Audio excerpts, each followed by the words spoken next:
अब आप मानोगे नहीं, ठीक है, हम सभी बात कर रहे हैं, अब ये नुकसान तो हुआ है सभी का, है ना, गवर्नमेंट का।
फर्क तो आप लोगों से ही पड़ना है। अब इस देश में रह रहे हैं तो इस देश की तरक्की के लिए कुछ ना कुछ तो करना पड़ेगा हमें, तो इनडायरेक्टली हमें पैसा तो देना पड़ेगा। पर मुझे डबल लगने का दुख जरूर आया था थोड़ी देर, तभी मैंने तुरंत आकर के फर्स्ट टैक्स देखा। अब देखिए वो आप ही कहावत गलती थी है ना? कि जिस तन को लगती है सो ही तन जानता है ना, ये तो है ही है। सही कहा आपने। सही है। बाकी बहुत बहुत शुक्रिया आपका, इस ठंड में मैं बिल्कुल बड़े आराम से गाड़ी में बैठ के आया हूं। ऐसे नहीं आप कह सकते, फिर आपने गलत नहीं, मैं गलत नहीं कह रहा हूं। गलत बात नहीं, हम गलत बात बोलने वाले के लिए माफी नहीं है इन शब्दों के लिए। नहीं ये नहीं, ये तो गाइस मैं मजा आ गया। वर्ड्स वापस लेता हूँ, मैं फुल एंजॉय कर रहा हूँ, ठीक है ना, बहुत ही मजा आ रहा है। देखो मजा करते करते हमें पता नहीं चला कभी यहाँ आगे। नहीं तो मैं यहाँ का अगर अभी मुझे ये भी नहीं ध्यान है मैं 5th या 4th गियर में गाड़ी चला रहा हूँ, मुझे ध्यान ही नहीं कि हम चल रहे, मतलब मुझे लग रहा है कि ये सफर और लंबा हो जाए। मैं चाह रहा हूँ गाइस ये छोटी सी मुलाकात बहुत ही बड़ा बॉन्ड क्रिएट कर गई है, टू बी ऑनेस्ट। और मैं तो चाहूंगा इस पे बिल्कुल टाइम स्पेंड किया जाएगा इन चीजों के ऊपर ना। एक चीज और बताता हूँ मैं आपको, मतलब जो आज के दिन का एक्सपीरियंस रहा है कि आप कुछ भी करो, एक बार सोचो कि वो क्यों और क्यों कर रहे हो और कैसे वो हो रहा है। ऐसे नहीं कि सब कर रहे हैं तो हमें भी करना है। क्या पता आप कोई नई चीज निकाल लो उससे, ये किसी को नहीं पता। कि कहाँ से कौन सी नई चीज निकल जाती है, चाहे उसको आप लक कह रहे हो चाहे कुछ भी कह रहे हो। मैंने आज इनसे यही सीखा है ऑनेस्टली, कि आप कुछ भी कर रहे हो तो उसके बैक साइड पे जरूर जाके देखो कि वो क्यों और कैसे हो रहा है। अगर आप उस तरफ के ढूंढने की कोशिश करोगे तो आपको कुछ ना कुछ जरूर मिलेगा, ऑनेस्टली। Thank you. सबसे बड़ी बात है कि विचार मिले हमारे, मुझे खुशी है। बिल्कुल बिल्कुल। मैं मतलब बहुत ही कम लोग हैं जो मेरी इस बात को समझ पाते हैं। आपने समझा ना, मैं आपका बहुत ही तहे दिल से शुक्रगुजार एंड थैंक्स करता हूँ कि ऐसे ऐसे अगर भांजे होंगे तो हिंदुस्तान बदल जाएगा। बिल्कुल बिल्कुल, बहुत जल्दी। क्योंकि कम से कम मैं जो कहना चाह रहा था ना, आपने मेरी बात समझी, मुझे खुशी है जी। इसके आगे मैं भाई ये भी बहुत मुश्किल होता है कि आज के टाइम में अगर आपके किसी इंसान से विचार मिल रहे हैं तो आपकी ट्यूनिंग बहुत अच्छी जाती है, अगर आप बिल्कुल पैरेलल चलते हो उन लोगों के। हाँ, मैं बताता हूँ, अगर आप सोचते हो कि मैं इनसे चालाकी कर लूँ या ये कर लूँ वो कर लूँ, ऐसा नहीं होता।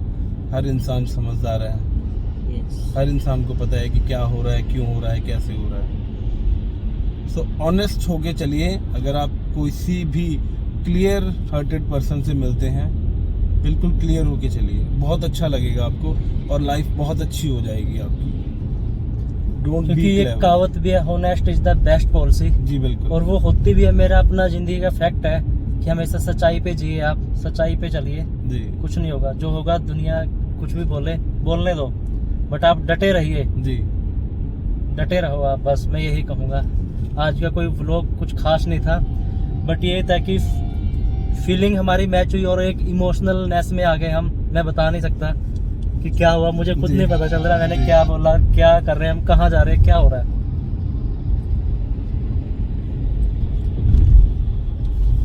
तो बताइए संदीप, कुछ कैसा लग रहा है? आपने हमारी बातें सुनी, आपने क्या क्या क्या निचोड़ निकाला उनका?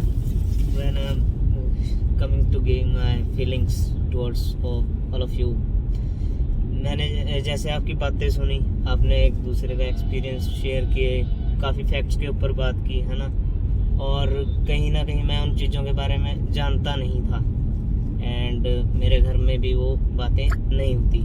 पर जो मुझे लगता है कि जो हमें नया चीज़ सीखने को मिल रही है ना, वो से ये कहकर मत छोड़ो कि यार उस बंदे ने तो फ्रैंकली ऐसी ही बात करी थी कि कोई इसका तुक नहीं बनता। ये नहीं, हर चीज़ का तुक बनता है और आप उसको रियलाइज़ करो अपनी लाइफ में। अगर कोई बंदा फैक्ट की बात कहकर आपको जा रहा है ना, तो अपने एक्सपीरियंस से बोल रहा हो, ना कि वो किसी किताब में से पढ़कर बोल रहा है और ना ही वो नेट पे से देख कर बोल रहा है। एंड मैं भी अंकल की काफ़ी बातों को ना उनकी काफ़ी बातों पर अमल करने की कोशिश करता हूँ। अगर मुझे मौका मिलता है ना, तो मैं इन चीज़ों के लिए भी समय निकाल लेता हूँ अपना। और जैसे कि मैंने देखा आज के अंकल भैया को छोड़ने के लिए जैसे मतलब इतनी दूर तक आ गए, और मुझे ये फीलिंग आई कि हाँ, अगर जब बंदा सेटिस्फाई हो ना, तो वो अपने संतुष्टि के लिए कुछ भी कर सकता है।